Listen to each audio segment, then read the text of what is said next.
So let's continue, this is lecture 3 of module 3।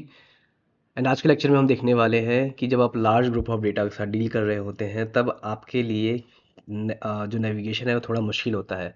इस condition में आपके लिए फ्रीजिंग पेन, जो मैंने लास्ट लेक्चर में थोड़ा सा बोला था कि फ्रीजिंग पेन के बारे में हम समझेंगे वो कैसे इंपॉर्टेंट है। सो आगे बढ़ते हैं। तो देखेंगे कि जैसे मैं स्क्रॉल डाउन करता हूँ तो मुझे ये डेटा को रीड करने में या फिर उसको समझने में दिक्कत हो रही है। क्यों? क्योंकि मुझे जैसे ही मैं नीचे स्क्रॉल कर रहा हूँ तो मुझे जो हेडिंग है वो नहीं दिख रहा है। करेक्ट?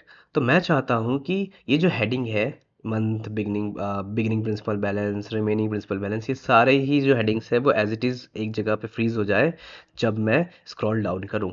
तो इसके लिए आपको सिंपली क्या करना है, जस्ट जहाँ तक का कॉलम या जहाँ तक का रो आप चाहते हैं कि वो फ्रीज हो जाए, राइट, आपको उस सेल के जस्ट एक सेल नीचे क्लिक करना है। जस्ट लाइक मैं चाहता हूँ कि 7th रो, 1 2 3 4 7 तक जो रो है ये फ्रीज हो जाए। इसके नीचे ये जो चीज़ें हैं, जो डेटा है वो मूव हो, बट जो हेडिंग्स है वो वैसे ही रहे। मैं चाहता हूँ 7 तक डेटा फ्रीज हो जाए। तो मैं 8th सेल पे क्लिक करूँगा या 8th रो पे क्लिक करूँगा। एंड मुझे कहाँ जाना है? मैं जाऊँगा व्यू सेक्शन पे एंड यहाँ पे आपको मिलेगा फ्रीज पेन। जैसे आप फ्रीज पेन पे क्लिक करेंगे तो आपको कुछ ड्रॉप डाउन्स दिखेंगे। नोटिस करेंगे कि अलग अलग ड्रॉप डाउन्स है, एक फ्रीज पेन्स है, फ्रीज टॉप रो है, फ्रीज फर्स्ट कॉलम है। तो हमें सभी बाकियों में ध्यान नहीं देना है, हमें सिर्फ और सिर्फ फ्रीज पेन्स पे ध्यान देना है। फ्रीज टॉप रो क्या करेगा? फर्स्ट रो को जो आपका है उससे फ्रीज करता है। फ्रीज फर्स्ट कॉलम में सिर्फ और सिर्फ फर्स्ट कॉलम का फ्रीज करता है। लेकिन मैं क्या चाहता हूँ? मैं चाहता हूँ कि 1 से लेके 7 तक सारे हीरोज फ्रीज हो जाए एंड उसके बाद की चीज़ें मूव करें, राइट। सो मैंने 8th सेल पे क्लिक किया है एंड मैंने किया फ्रीज पेन। आप नोटिस करेंगे जैसे ही मैंने फ्रीज पेन किया तो यहाँ आपको एक थिन लाइन बनी हुई दिख रही है, राइट। ये थिन लाइन क्या रिप्रेजेंट करती है? ये थिन लाइन रिप्रेजेंट करती है कि इसके ऊपर वाले जितने भी सेल्स हैं या जितने भी रोज हैं वो फ्रीज हो चुके हैं।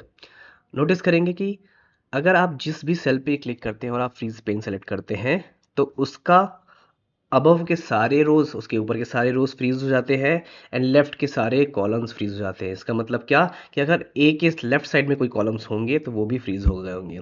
सो लेट्स चेक कि क्या हमारा फ्रीज पेन वर्क कर रहा है।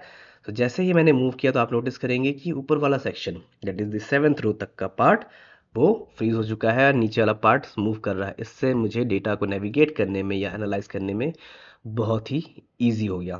बट क्या करें अगर मुझे इसको रिमूव करना है? अगेन सेम थिंग, आप जाइए फ्रीज पेन पे एंड कीजिए अनफ्रीज, राइट।